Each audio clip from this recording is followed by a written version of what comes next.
Bonjour à toutes et à tous et bienvenue pour cette nouvelle plongée au cœur de l'information. Alors pour commencer aujourd'hui, j'aimerais qu'on fasse un petit effort d'imagination. Salut, ouais, je t'écoute. En fait, il faut vraiment imaginer la scène pour en saisir toute la portée. Un citoyen se tient sur les docks à Oran et il observe une image qui semblait tout simplement inconcevable il y a encore quelques années. Ah oui, la fameuse livraison? Exactement. Devant ses yeux, c'est la toute première livraison de minerais de fer algérien qui arrive. Elle a été acheminée par la nouvelle ligne minière occidentale. Et pendant ce temps, et c'est ce que décrit la source que nous examinons aujourd'hui, de l'autre côté de la frontière, la presse marocaine est décrite comme, je cite, totalement abasourdie. C'est le mot fort de la vidéo, hein. Sensation à Casablanca à la presse secouée après l'annonce d'Oran. Une vidéo publiée par la chaîne Le Marteau des Faits d'ailleurs. Tout à fait, c'est notre document de base. Alors, c'est une image d'ouverture particulièrement forte, c'est vrai, mais avant de poursuivre, il est indispensable de poser un cadre clair pour ceux qui nous écoutent. Ouais, t'as raison de le préciser.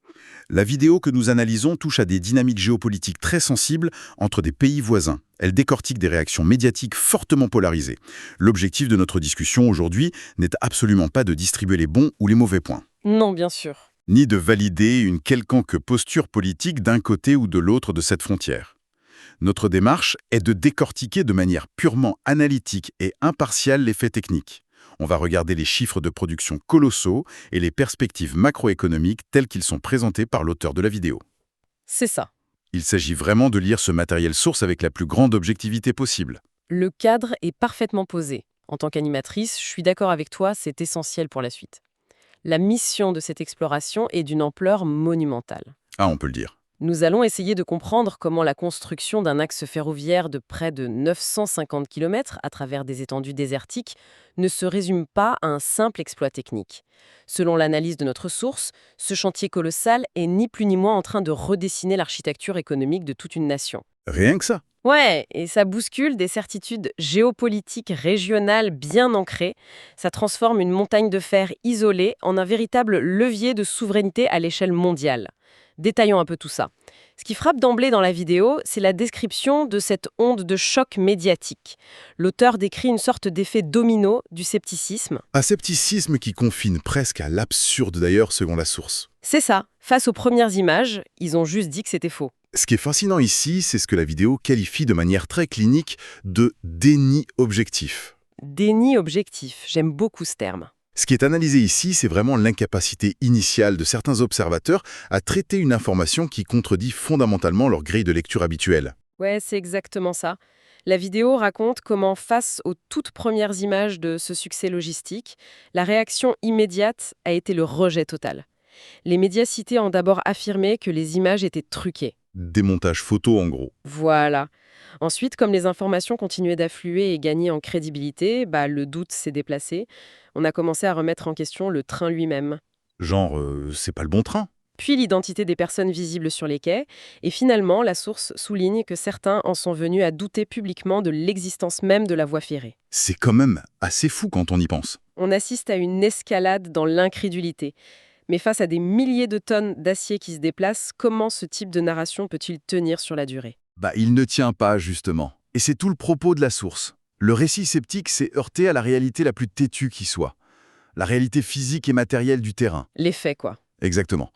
Un train lourdement chargé de minerais qui roule sur des rails, des bennes qui déversent physiquement leur cargaison dans les infrastructures d'un grand port, ce sont des éléments tangibles. Ils agissent comme un rouleau compresseur sur n'importe quel discours de déni. C'est impossible à ignorer. Le document note avec justesse que les tentatives de dénigrement sont rapidement apparues pour ce qu'elles étaient. Des réactions purement défensives. Le mouvement effectif et quotidien des trains a tout simplement réduit ces narrations à néant. Ça impose un nouveau principe de réalité. Et cette réalité physique s'appuie sur des chiffres qui sont tout aussi massifs. Et c'est là qu'il faut s'attarder sur le fameux gisement de Garage et Bilek mis en lumière par la vidéo.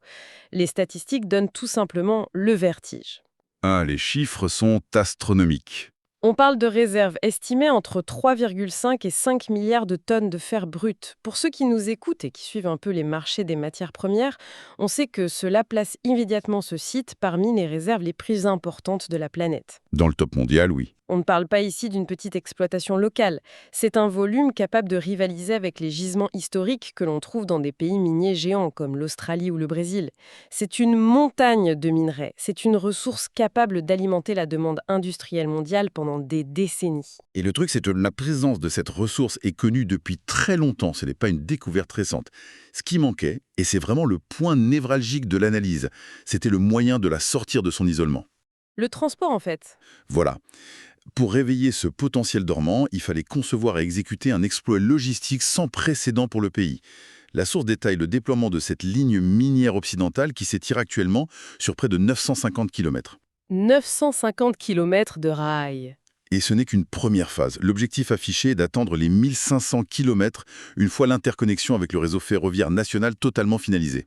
Il faut d'ailleurs s'imaginer ce que représente la pose de 950 km de voies ferrées dans un environnement saharien. La vidéo insiste pas mal sur le fait que ce n'est pas du tout un environnement clément. C'est le désert. Exactement. Il faut gérer l'amplitude thermique extrême, l'ensablement des voies, la consolidation des sols instables. Et tout cela pour supporter des charges inimaginables. La capacité de transport visée, une fois le dispositif à pleine puissance, tourne autour de 50 millions de tonnes de minerais par an. 50 millions. 50 millions de tonnes. Oh mon Dieu! Cela signifie des rotations incessantes de trains de fret gigantesques traversant le désert jour et nuit. Et cette échelle de 50 millions de tonnes annuelles exige en effet une infrastructure lourde, totalement irréprochable. Mais ce qui est particulièrement mis en exergue par le marteau des fesses, c'est le comment de cette réalisation. C'est-à-dire? Eh bien, ce projet n'est pas présenté comme un contrat clé en main livré de A à Z par une puissance étrangère. Tu sais, le genre de partenaire qui repartirait une fois les travaux terminés. Ah oui, je vois. Le document souligne avec insistance le caractère profondément national du financement et de l'exécution sous l'impulsion de la présidence d'Abdelmadjid Tebboune. C'est un point sur lequel la vidéo s'attarde longuement, en effet. La mobilisation des compétences algériennes, le déploiement d'un savoir-faire local en ingénierie, le tout appuyé par des capacités de financement souveraines. Pas de dette toxique extérieure, du coup. Voilà. Les partenariats techniques internationaux existent bien sûr, il faut bien des transferts de technologie, mais ils sont décrits comme étant strictement encadrés et maîtrisés par les acteurs nationaux. Et si l'on relie cela à une perspective plus globale, la source identifie ici une mutation profonde dans l'approche étatique des grands projets stratégiques. Une nouvelle méthode, en somme? La vidéo parle carrément d'une nouvelle logique de l'État. L'époque des grandes annonces sans lendemain, de ce que le texte appelle le tapage et des discours creux semble révolue. On passe aux actes. Elle laisse place à une culture de la réalisation concrète. C'est visible et mesurable sur le terrain. Construire une artère logistique de cette envergure dans les délais impartis devient la preuve tangible qu'une volonté politique peut se traduire en efficacité opérationnelle. C'est une démonstration de force institutionnelle autant qu'industrielle. C'est là que ça devient vraiment intéressant. Concrètement, si on regarde au-delà de l'exploit ferroviaire en lui-même, la source décrit cela comme un pivot économique absolu, une véritable rupture. Oui, on change de paradigme. Et c'est peut-être l'aspect le plus fondamental de cette analyse. Pendant des décennies, le modèle économique reposait sur une dépendance presque viscérale aux hydrocarbures, le fameux modèle du tout-pétrole. La rente pétrolière et gazière qui dictait absolument tout. Exactement. Or, ce gisement de fer et ce train incarnent la naissance d'une alternative lourde. Mais passer d'une économie d'extraction d'hydrocarbures à une superpuissance de la logistique minière, cela demande une transformation structurelle massive, non? Absolument. Et l'analyse de la vidéo pointe précisément vers cette stratégie de chaîne de valeur totalement intégrée. C'est là que réside la véritable rupture avec le modèle du passé. Pas juste vendre la matière brute. C'est ça. Historiquement, de nombreux pays dotés de richesses naturelles se sont contentés d'extraire la matière première brute pour l'exporter immédiatement. Ça laisse toute la valeur ajoutée de la transformation à d'autres nations. On creuse, on vend et c'est fini. Aujourd'hui, la stratégie algérienne décrite par la source est celle d'une souveraineté de bout en bout. Une chaîne complète qui commence dans les sables de Garadjébélet et se termine sur les marchés internationaux. Exactement. On extrait le minerai dans le sud profond, ensuite on maîtrise son transport sécurisé et continu via cette nouvelle ligne ferroviaire. Le minerai est alors acheminé vers des pôles industriels spécifiquement conçus pour sa transformation métallurgique. Les usines de sidérurgie. Et enfin, on orchestre sa distribution ou son exportation de produits semi-finis ou finis via des infrastructures portuaires majeures, notamment le port d'Oran sur la Méditerranée. Le message est clair. On ne vend plus seulement de la terre riche en fer, on vend de la logistique, de l'industrie de l'acier. Et les implications géopolitiques de cette intégration sont vertigineuses. La source se rappelle très bien le contexte mondial actuel. Nous sommes dans une ère où les chaînes d'approvisionnement mondiales sont d'une fragilité extrême. Elles sont souvent perturbées par des tensions internationales. On l'a beaucoup vu ces dernières années. La course pour sécuriser l'accès aux matières premières stratégiques est féroce entre les grandes puissances. Dans cet échiquier très tendu, arriver sur le marché non seulement avec des milliards de tonnes de réserves certifiées, mais surtout avec l'infrastructure lourde déjà opérationnelle pour les traiter et les expédier depuis le bassin méditerranéen, c'est un atout géopolitique majeur. Ça modifie complètement l'équilibre régional. En se positionnant ainsi, l'Algérie consolide son statut de carrefour logistique et économique incontournable à la jonction de l'Afrique et de la Méditerranée. Un hub stratégique. Pour les investisseurs internationaux qui sont constamment à la recherche de stabilité et de chaînes d'approvisionnement fiables, posséder l'infrastructure de bout en bout est le signal de crédibilité ultime. C'est ce qui permet d'attirer des investissements structurants durables. Alors, on comprend très bien l'impact pour l'économie mondiale et pour l'État à l'échelle macroéconomique. Mais qu'en est-il de l'impact sur le terrain? Alors, qu'est-ce que tout cela signifie au fond pour les habitants? C'est la question que tout le monde se pose. La vidéo aborde une question passionnante, la transformation de la géographie humaine du pays et cette idée de réconciliation entre le nord et le sud.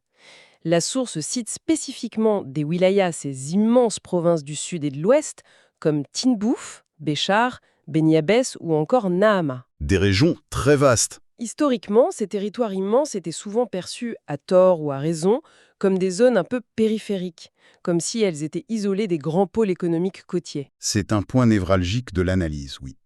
L'arrivée de cette infrastructure lourde redessine la carte de l'aménagement du territoire. Ces wilayas ne sont plus de simples étendues géographiques à administrer ou juste à traverser. Elles prennent vie. Elles s'intègrent organiquement au cœur battant de l'économie nationale. Le désert change de statut pour devenir le nouveau moteur de la croissance industrielle. Le contraste visuel décrit par le marteau des fées est d'ailleurs fascinant. L'auteur de la vidéo décrit comment, dans des zones caractérisées auparavant par le silence et l'immensité aride, on voit littéralement surgir des pôles de vie complexes. Des villes champignons presque. Des gares de fret, des bases logistiques, de maintenance, des centres de tri. Et avec ces infrastructures vient ce que la source appelle un véritable brassage humain. C'est pas juste du béton et de l'acier. Non, ce ne sont pas des machines qui fonctionnent toutes seules au milieu de nulle part. Ce sont des équipes d'ingénieurs hautement qualifiés, des techniciens et des milliers d'ouvriers venus de toutes les wilayas du pays qui se croisent, collaborent et s'installent. C'est toute une microéconomie locale qui s'organise et bouillonne autour du rail. Et cela soulève une question essentielle.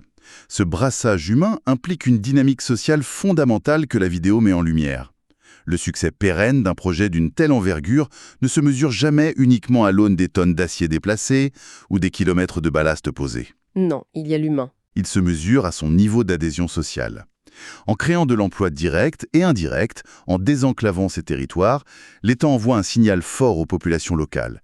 Il restaure une confiance tangible dans l'avenir économique de ces régions. C'est la différence entre une richesse théorique, enfouie sous terre, dont on entend parler aux informations, et une richesse concrète qui se traduit par des emplois, des routes et des trains qui passent tous les jours. Tout à fait. Et le document insiste sur le sentiment de fierté qui découle de cette concrétisation. Une fierté profondément ancrée dans le réel. Cela démontre de manière éclatante aux citoyens que les grandes ambitions industrielles, les méga-projets d'ingénierie complexe, ne sont pas l'apanage exclusif des nations occidentales ou asiatiques traditionnellement riches. Qu'on peut le faire chez soi. Ils peuvent être conçus, financés et réalisés localement par le travail acharné et l'expertise des cadres et des ouvriers nationaux. C'est un puissant moteur de cohésion. C'est vraiment une trajectoire fascinante que retrace cette source. Si l'on prend un peu de recul sur tout ce que nous venons de décortiquer, le voyage est impressionnant.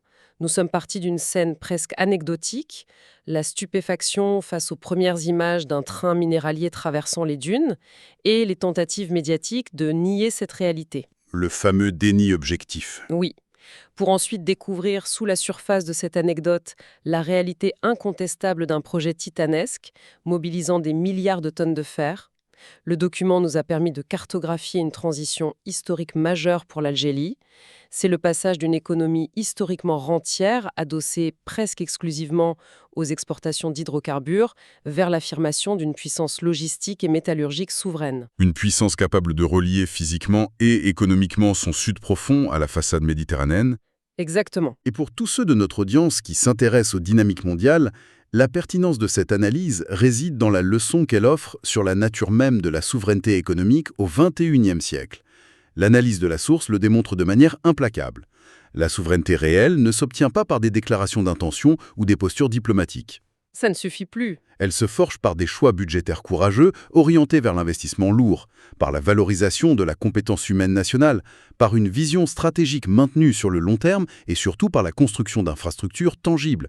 Le rail, le port, l'usine de transformation, c'est l'action mesurable et la réalité physique qui priment systématiquement sur la rhétorique. C'est un résumé parfait. Et pourtant, l'auteur de la vidéo prend soin de préciser que ce succès, aussi monumental soit-il, ne doit pas être vu comme un aboutissement définitif. C'est plutôt le franchissement d'un cap critique. Vers la fin du document, un point crucial est soulevé concernant l'avenir.